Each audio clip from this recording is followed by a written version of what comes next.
交给我，秃鹰撑不了多久的。那班达怎么办？剁掉他。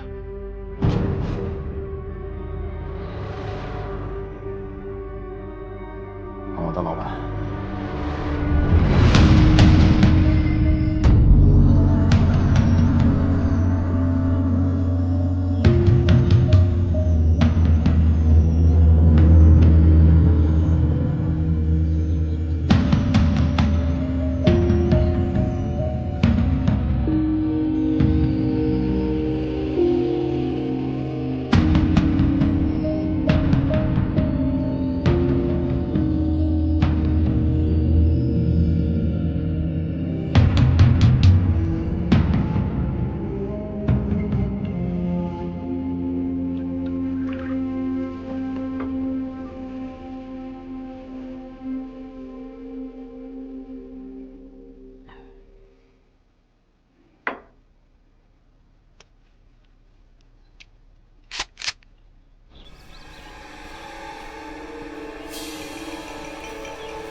喂，兄弟，有烟吗？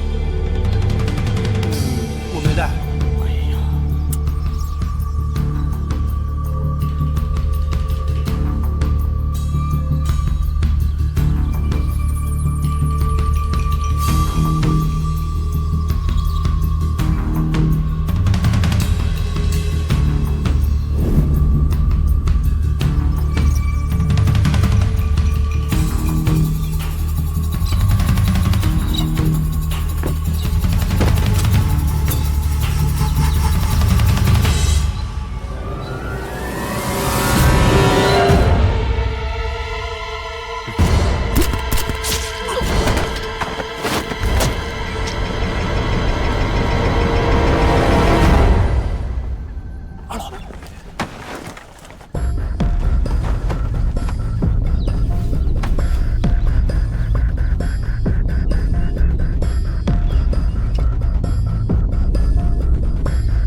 暴露了，开始行动！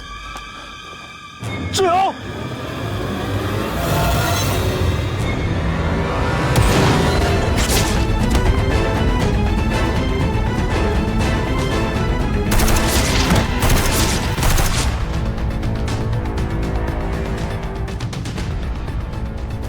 进来。老板，外面怎么了？我们被袭击了，有多少人？ 不确定，老板。你带点人，快点把班达给杀了。是的，老板，快去。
班达，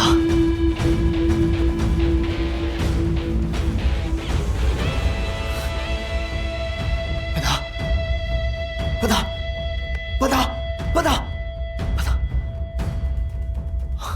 我们是中国维和部队的，别害怕，我们走。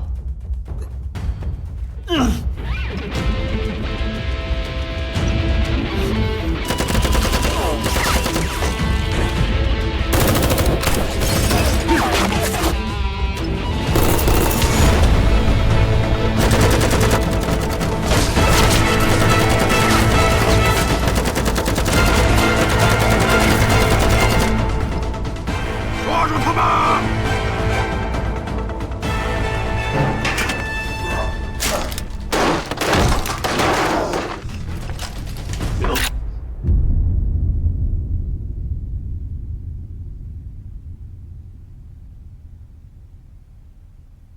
把枪放下。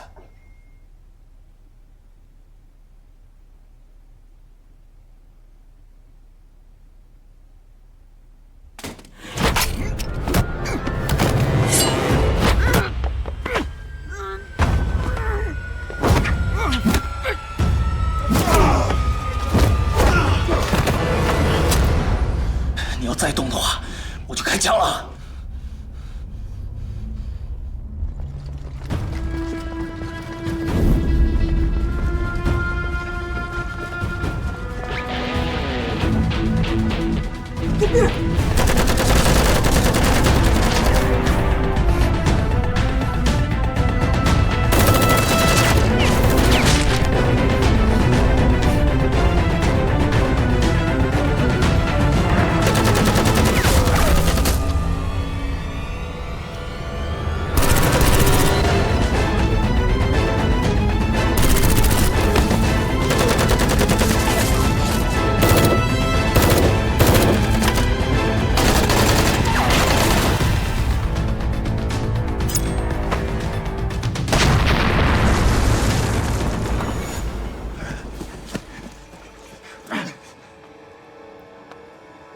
老聂，我这边已经控制了巴沙，你那边怎么样？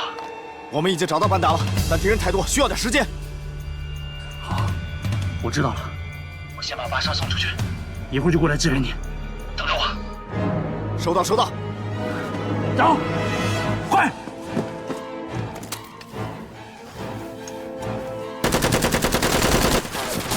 准备撤退。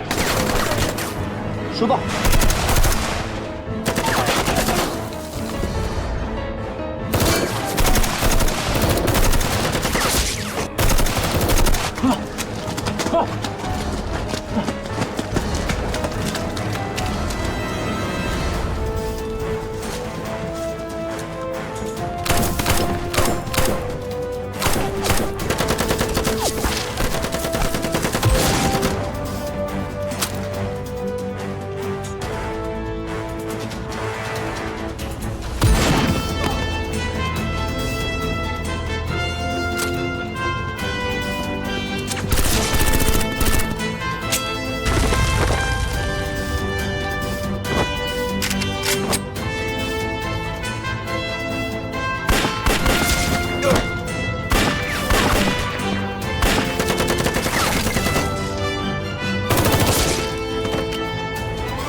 在车上扣着呢。注意警戒！突围！走！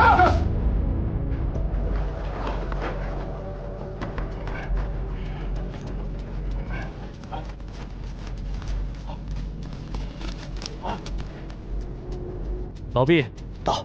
你一会儿把巴沙带走，我和子弹去支援老聂。是。注意安全。是。南，去支援老聂。走。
老聂，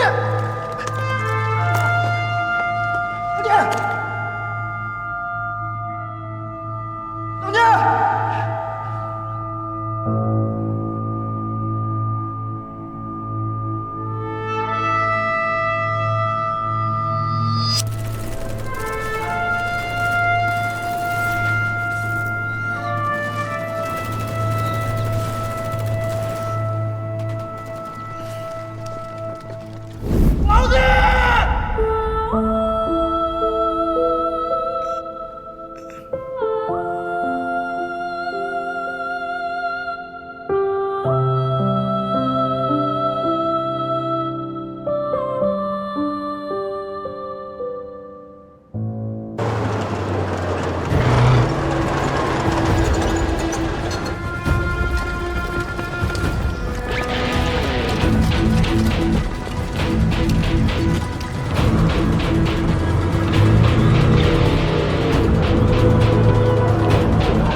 松，准备好了吗？马上开始。放心，没问题。他有些昏迷，我得让他清醒清醒。那你悠着点，别出事儿。好的。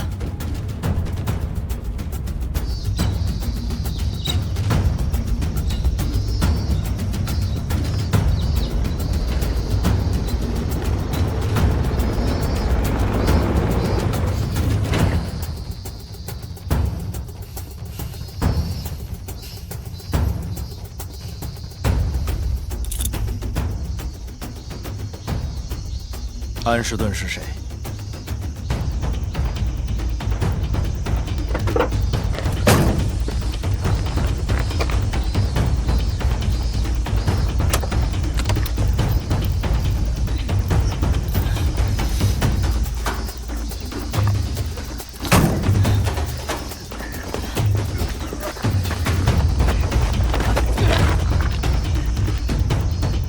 安士顿究竟是谁？你们该死的中国人！你们不能把我怎么样！说，我把你绑石头上扔进河里，多久才能找到你？嗯？你杀了我吧！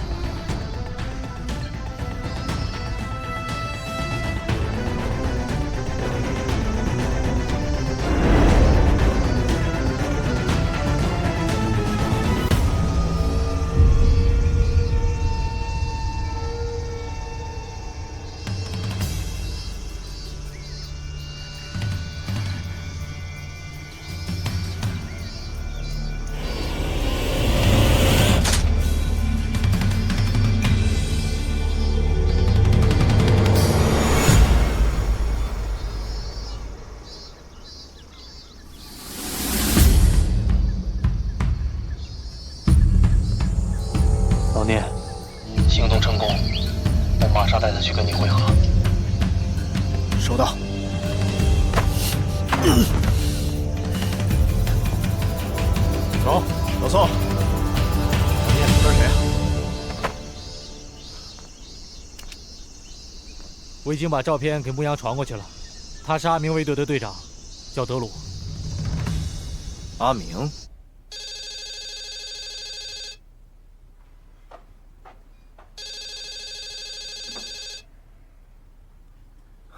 怎么了？出什么事了？稍后的计划是什么？他们的手里有秃鹰的照片，现在他们要去找秃鹰了。我们必须要保证计划延续。好，明白。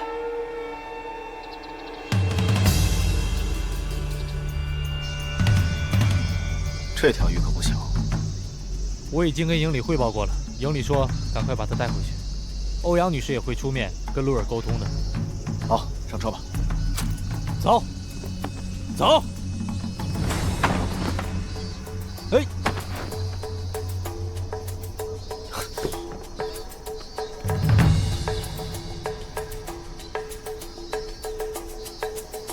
氰化钾，快，报告营长。是。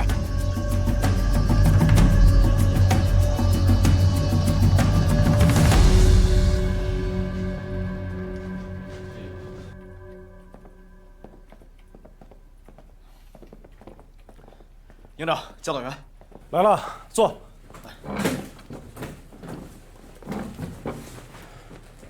我先大概说一下基本情况。巴沙已经被移交联赛团警察部了。德鲁的情况，我也向欧阳丹尼做了汇报。就现在来看，这个阿明极有可能和恐怖分子保持着非常重要的联系，或者说，阿明就是巴沙隐瞒的那个上线。德鲁服毒自杀，要是跟阿明对峙的话，他肯定百口莫辩。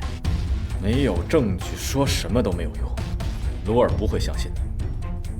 目前我们只能等联赛团总部对进口药品的调查结果。报告营长，欧阳女士电话。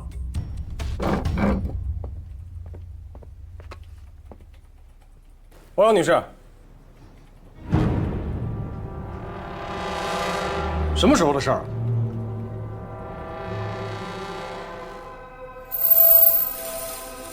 好，明白。中国维和步兵营一切听从联赛团总部的安排。怎么说，老高？形势不容乐观啊！政府军决定明天破晓，强攻难民营。什么？小将，到！通知连以上干部，半个小时后到这儿开会。是。鲁尔要跟联合国撕破脸了。不仅如此啊，特派团司令部决定以中国维和步兵营为总指挥部，所有相关决策人员都将听咱们调遣。老高，这个责任太大了。报告营长，联赛团军事部门、维和警察部门，还有我国大使馆全部打来电话，想要和您。好，告诉他们10分钟之后回电话。是。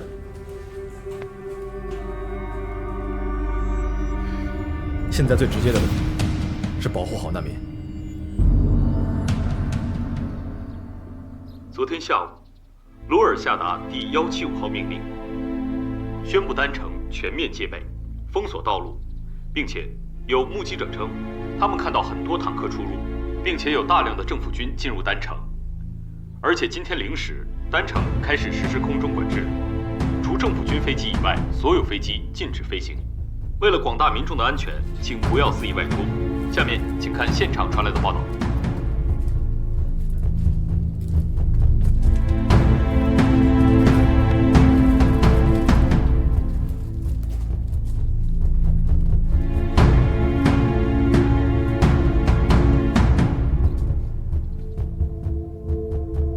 同志们，大家都看到了，鲁尔的政府无视与联合国的约定，明天将会强攻我们步兵营所负责守卫的难民营。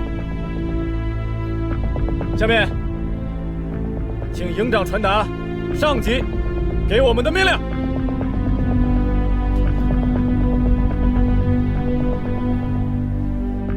同志们，现在联合国正在通过外交，希望解决此次争端。同时，特派团司令部命令我中国维和步兵营坚守阵地，保护所属难民。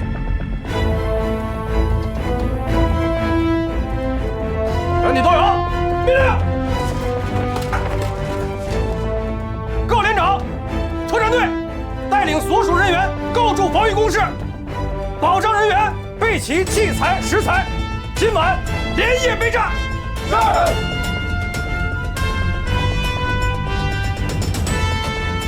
同志们，饭后给家里写封信吧。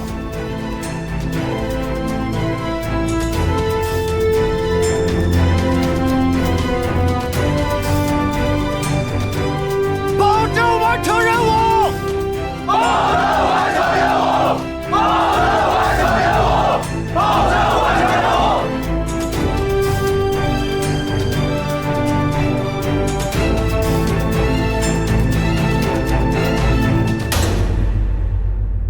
终究还是来了。班达无辜的被伤害，罗尔因此而准备动手，是不留任何余地的动手。我知道，班达的事让他愤怒，但这只是一部分的原因。更重要的是，他作为一个政治家的嗅觉，他知道这次的事是他血洗难民营永久性的铲除马努特最好的机会。这里成了孤岛，我们是最后的防线，在我们的身后是将近2万人的2座难民营。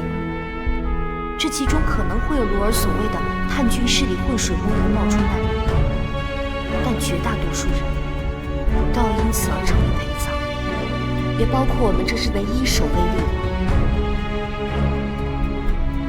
连长知道，如果我们坚守到底，面对的很有可能就是政府军的坦克、装甲、上万人的步兵。我相信这次罗尔说到做到，他会跨过我们的身体，直奔那些手无寸铁的平民，他自己的百姓。可是就在刚刚，营长和教导员做了决定，我们寸步不离，寸土不让。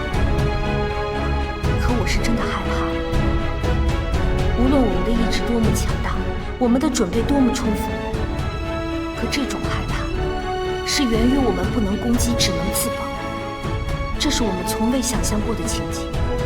我已经看到了政府军坦克巨大的炮口，黑洞一般，让人胆寒。可我们依然不会动摇。营长的一句话是所有人准备赴死的决心。他说：“我们就眼睁睁地看着身后那2万人成为罗尔的炮灰吗？”不需要回答，也不需要犹豫。中国人民解放军在保家卫国的同时，也会尽可能地保护所有手无寸铁的无辜的人们。唯有如此，我们才配得上叫做和平之时。如果我们的鲜血能让罗尔停下屠杀的脚步，我想我们每个人都已经准备好了随时殉道。可是，只有这样，才是迈向和平的道路。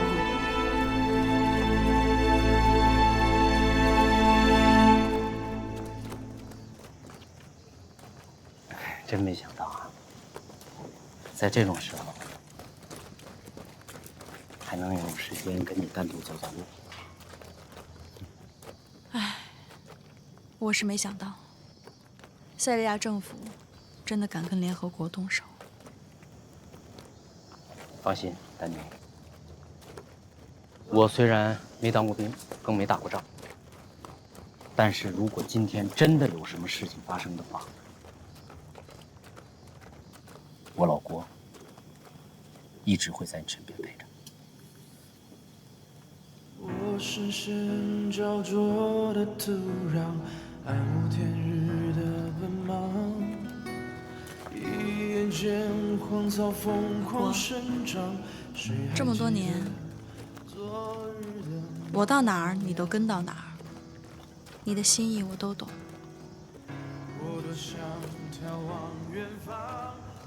谢谢。其实啊，都是我的错。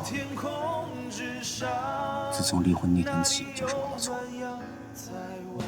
一个男人能让自己的妻子提出来跟他离婚，这就注定是他的错。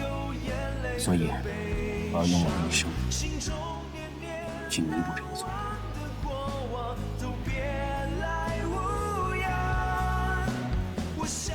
以前的事儿都过去了，也不知道以后还有没有机会吃到你亲手做的饭。能，一定能。无论走到哪儿，就算是在黄泉路上，我也给你做饭吃。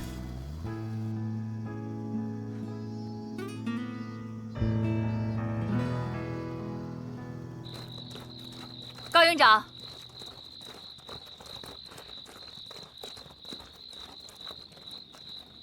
营长同志，我愿受联赛团委派与维和部队协同作战。好的，营长，感谢，辛苦了。同志们辛苦了，多余的话我不说了，情况都了解，就一句话，有没有信心？有。中国医疗队是中国军人，所以我们必须和你们在同一条战线上战斗。好的，院长。同志们，数个小时之内，我们会有一场硬仗。我们身后的悠悠 house 里，全部都是手无寸铁的老百姓。我们作为军人，作为中国军人，不能丢下他们不管。在国内，我们本来就是一个战壕的战友，在塞利亚，我们更是要同进退。我愿医护人员全部听你调遣。好的，院长。岳峰，到。这样，你带队，全权负责保护医务人员人身安全。是。你们跟我来吧。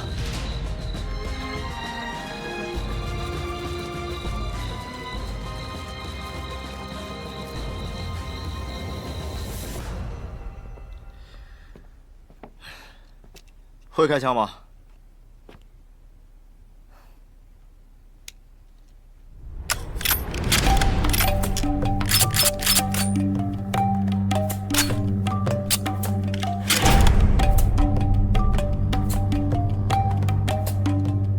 还挺厉害。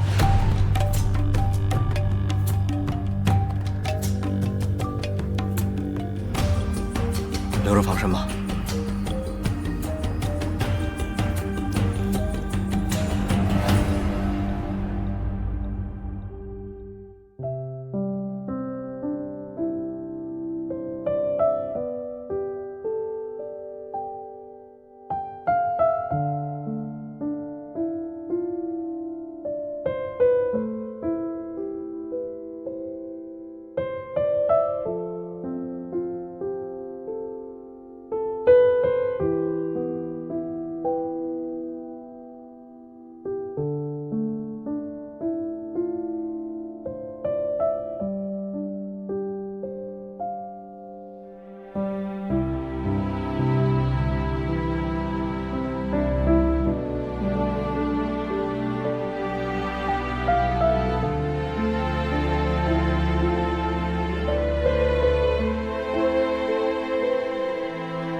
教导员，我写完了。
哥，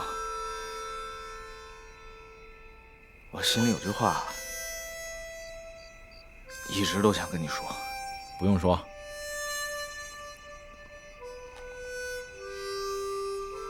也不要说。啊，我知道你想说什么。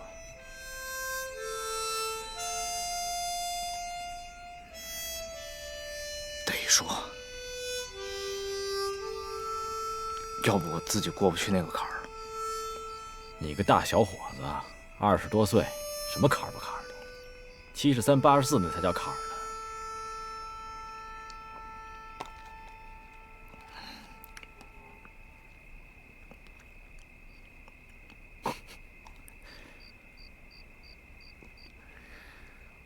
我还记得呀，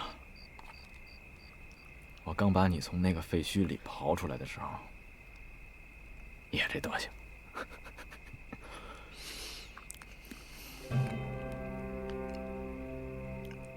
迷迷糊糊，还让我去救你爸你妈。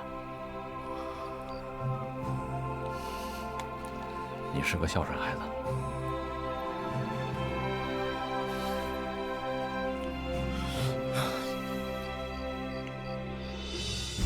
我绝对忘不了。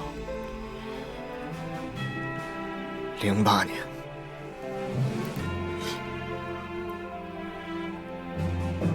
，5月14号那天，也就是地震2天以后，是我让你失去了所有的亲人，是你让我成为了一名军人。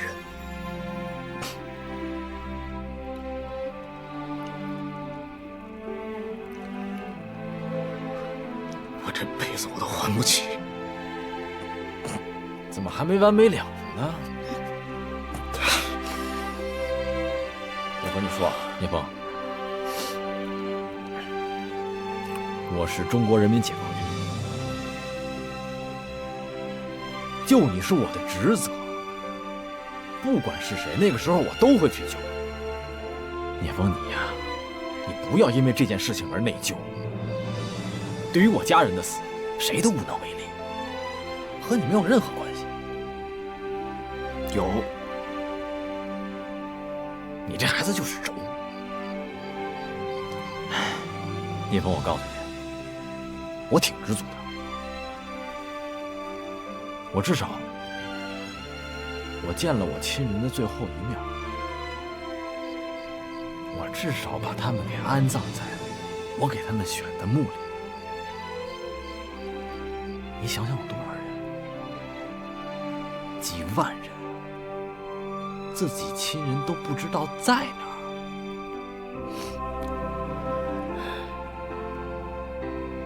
我知足，知足。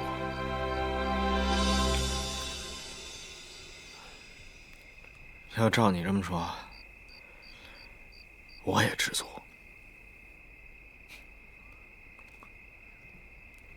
我也知道我爸妈在哪儿，但是光说知足没用。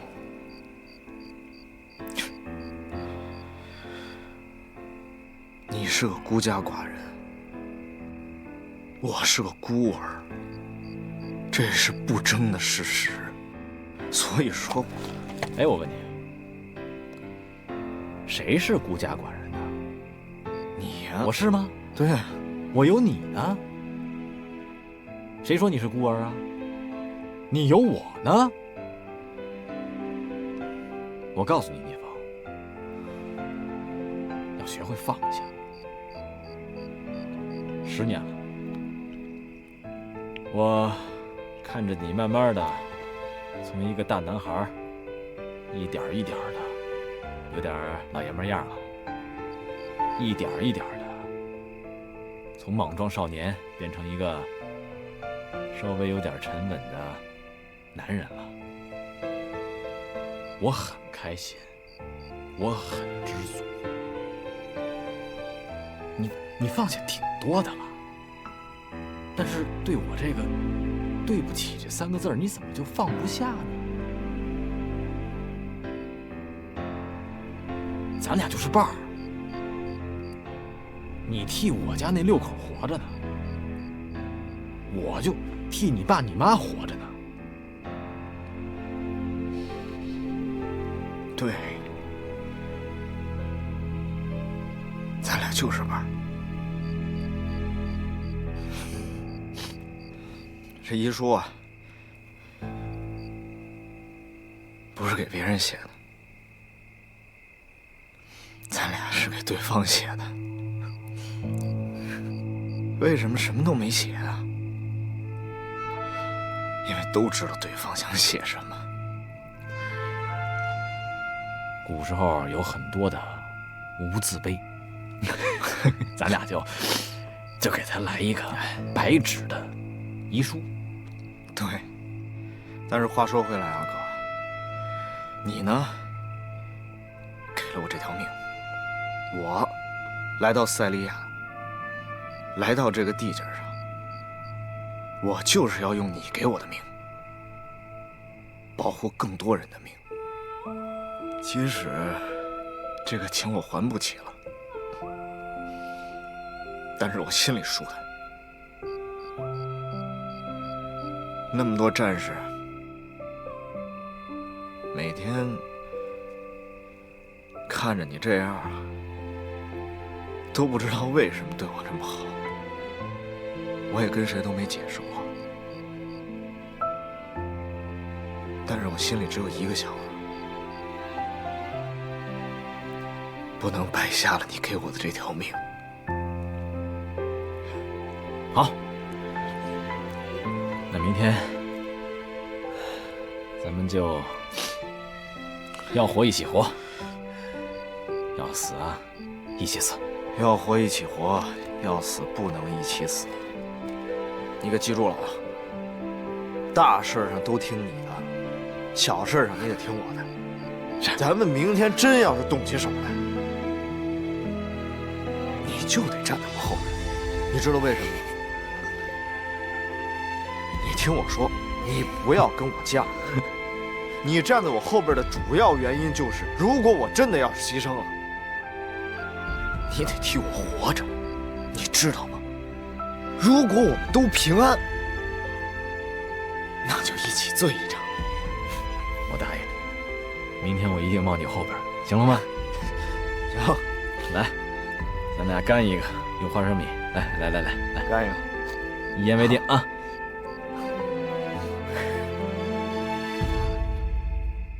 各单位负责人都到齐了吧？下面我简要说一下现在的情况。接下来我们要有一场硬仗要打，我希望各位和所属人员能够提起100倍的精神来应对。无论政府军什么时候展开强攻，咱们都不能后退半步。要知道，我们现在不光只是中国维和步兵营，而是代表了联合国维和部队和中国人民解放军双重的身份来执行这次任务。好了，多余的话我不说了，接下来我开始进行战斗部署。1，打开武器库，所有轻重武器分发到单兵手中，子弹1颗不留。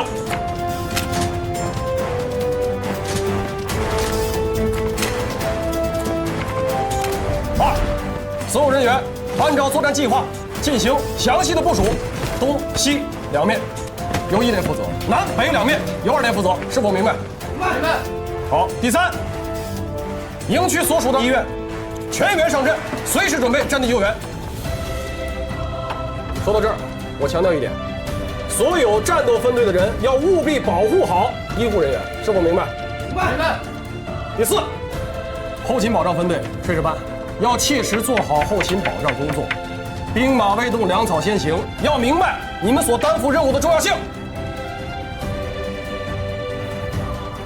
作战计划部署完毕，最后我再强调一点，各单位负责人员，我希望这场战斗过后，咱们全营几百号的兄弟要一个不落的全部安全带回家。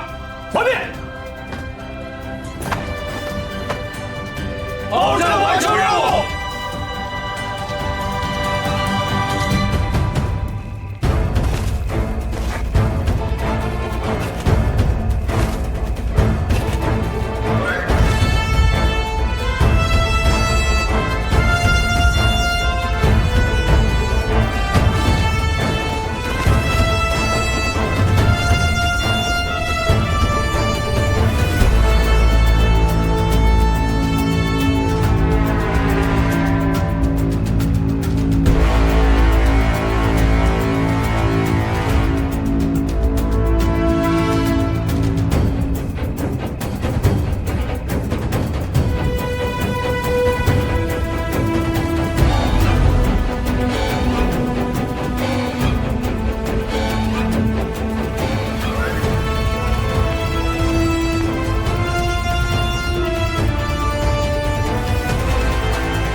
来，你们几个把这汤分了，一定要保证每个人喝上它一碗，注意安全，别弄洒了。是。去吧。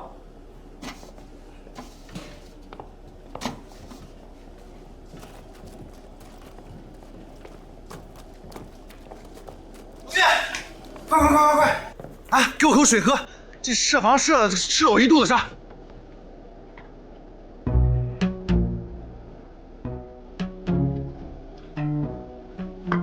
快！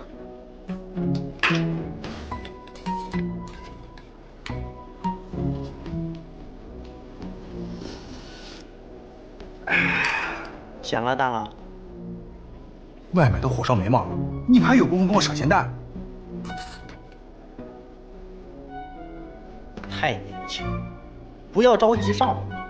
越到这个时候，大家越容易着急上火。你说这个时候我再给大家弄一锅咸汤，谁喝呀？你喝呀？不咸，刚刚好。哎，要不是因为我知道他们能做这么好，开玩笑呢。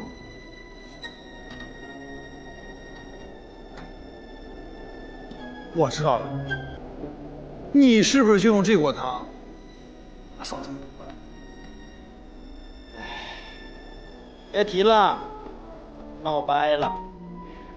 可能以后见面呢，我都得叫声嫂子。哎，没事，关键啊，曾经拥有。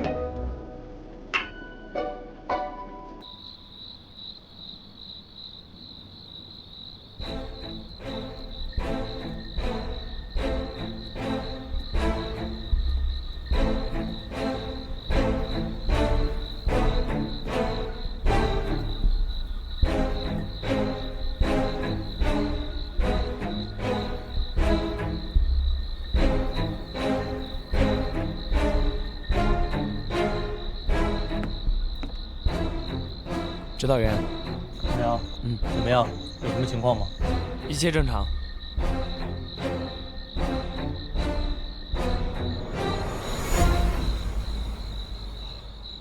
哎，有件事我一直忘了问你，你手上的冻疮是怎么回事？啊，这个是我之前在大兴安岭站岗的时候冻的。我前2天还和聂队长说来着。我说在东北的时候觉得已经挺难熬了，没想到来了塞利亚以后才发现，东北不算什么。要多注意啊。是。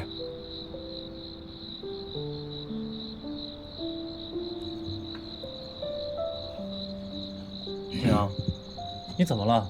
感觉今天状态不是很好，没休息好。这样，牧羊，你先回去休息。这班岗我替你站。不用了，指导员。现在营里正是缺人手的时候，我不能离岗休息。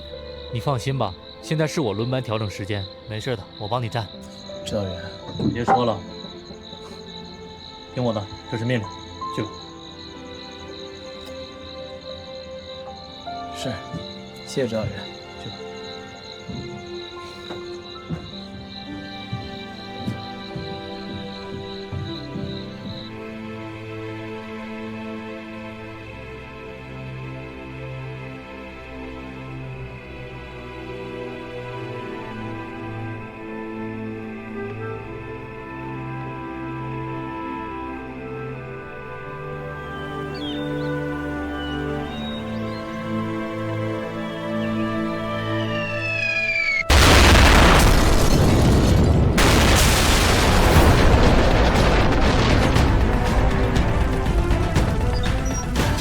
老兵，警戒！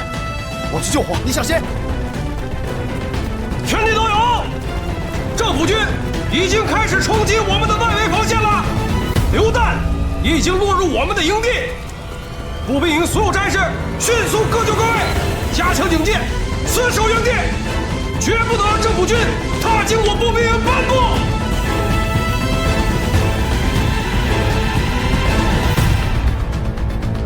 就在刚刚，政府军和反政府武装在联合国之家不远处外激烈战斗，炮弹在营地周围炸开，有些炮弹误入了中国维和步兵营营区内，目前还未得知是否有人员伤亡。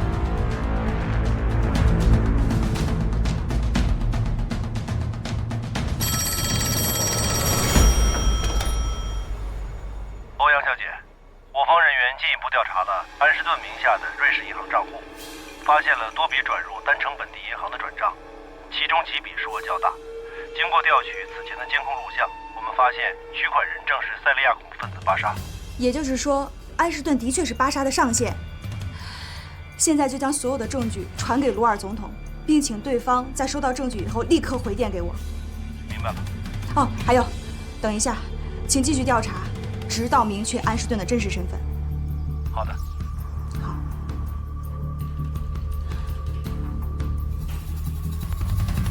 目前为止，战斗还在激烈的进行中，已经有大量的无辜平民伤亡。我方在丹城各战区已经取得优势，除了少数叛军还在负隅顽抗之外，其主力已经开始全面溃败。这群叛军就是一群乌合之众，根本不能对我们形成威胁，不足为惧。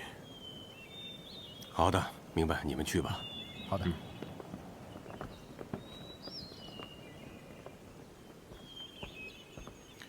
总统先生，是你把消息传出去，说政府军今天要强攻难民营吗？总统先生，我不知道事情的真实情况，但我们的确发现了在难民营里的反政府军叛徒。难民营已经成为了藏匿罪犯的老巢，是一个巨大的安全隐患。如果我们再不围剿的话，你说的没错，难民营的隐患一定要消除。但是我们要注意处理的方法，毕竟那里是联赛团的驻地。总统先生，如果那里真的是联赛团的驻地的话，班达小姐根本不会被恐怖分子所绑架。正因为她被恐怖分子绑架了，所以那里根本就是无法之地。你说的也不是没有道理。但是我要先和中国的维和部队正式的谈谈，让他们放弃驻守难民营。记住，绝不能擅自动用武力。好的，总统先生。你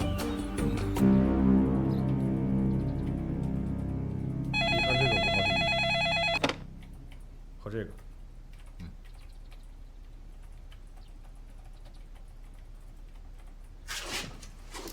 鲍营长，总统府打来电话，约你半个小时之后和总统鲁尔进行电话会议。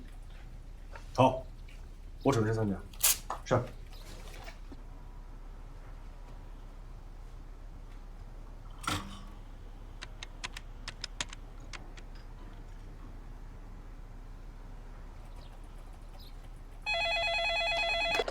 喂，高营长。哦，欧阳女士。那个名为安士顿的人的确是巴沙的上线。1个小时前，我已经派人把证据传给了总统府了。太好了，刚才总统府已经打来电话，鲁尔总统约我一会儿进行电话会谈。我估计他是不是要说这个证据的事儿？但是，我有一个不太乐观的预感，因为直到现在，总统府那边还是没有给我任何的回应，所以很有可能，总统那边没有收到任何的证据。我明白了，你的意思是说，巴沙交代的那个上线，也就是安插在总统府内的间谍，很有可能提前获得或者是销毁这个证据。对，所以你和鲁尔的会谈未必会顺利。我目前的想法是把证据传给你们步兵营，然后由你在会谈中试图去说服总统暂时停止战斗，这样我们可以进一步根据证据调查安士顿的身份，查出班达事件真正的凶手。好，我明白了，我试试吧，尽量说服鲁尔总统。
老宋，政府军的所有火力全都指向营内，步步逼近。我觉得他在试探我们的底线。老聂，以政府军的火力，想要攻破我们的防守，简直易如反掌。他们根本不需要试探。他们现在之所以没有向我们开火，他们顾及的只是联合国和中国军队的威望，连任何警示射击都没有。他们会觉得我们示弱。我现在就联系营部。老聂，听我的，你稍安勿躁，等营长和鲁尔谈完话之后，会给我们下明确的命令的。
总统先生，您快看，现在中国维和步兵营的营地里面，全部都插上了中国国旗。这也就是说，中国维和部队这支军队现在不再代表联赛团了。这也就意味着，我们可以进攻他们了。你觉得这是好消息吗？营地的周围全都是国旗，如果现在我们进攻，就是跟中国政府对着干了。不行，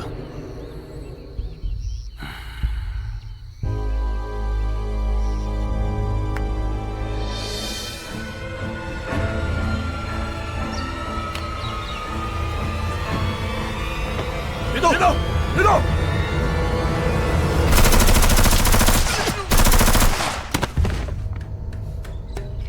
老边什么位置？听声音，应该是地区方向。地区，你那边什么情况？报告，地区巡视正常，安全。收到，保持警戒。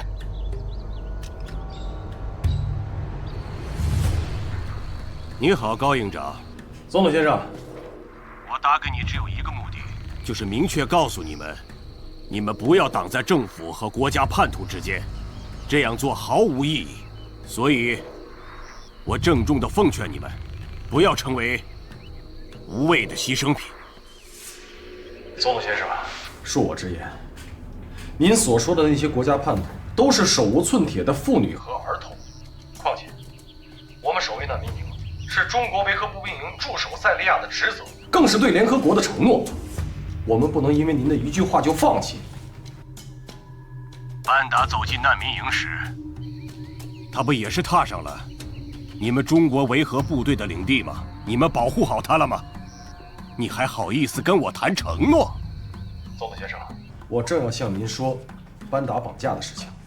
联赛团刚刚发来消息，已经查到了巴沙上线的一些线索，而且这些线索已经以文件的形式发到您的总统府，不知道您是否收到？巴沙的上线是谁？总统先生，水落石出只是时间问题。中国军队和联合国的态度是，希望您在查到罪魁祸首之前先行撤军。哼，你是想搪塞我，让我放过伤害班达的那些人吗？总统先生，在没有确凿的证据之前，马努特他仍旧是无辜的。恕我直言，如果您一定要强攻难民营，那么中国军队将和难民营共存亡。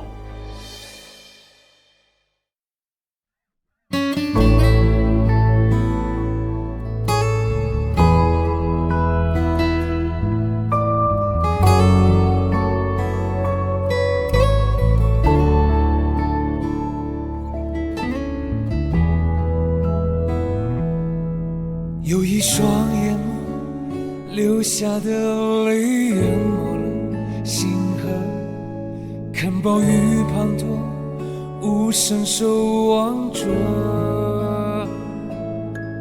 有一个地方，慌乱的人群失去着落，废墟中跌坐，无助惊恐。他们呼唤我，他们等待我，在此刻拥抱的双手。不敢沉默的我，不愿万里如云中白鸽，追狂热的风，拥抱星辰美梦。哪怕某一刻，这段雨伞也笑着面向远方。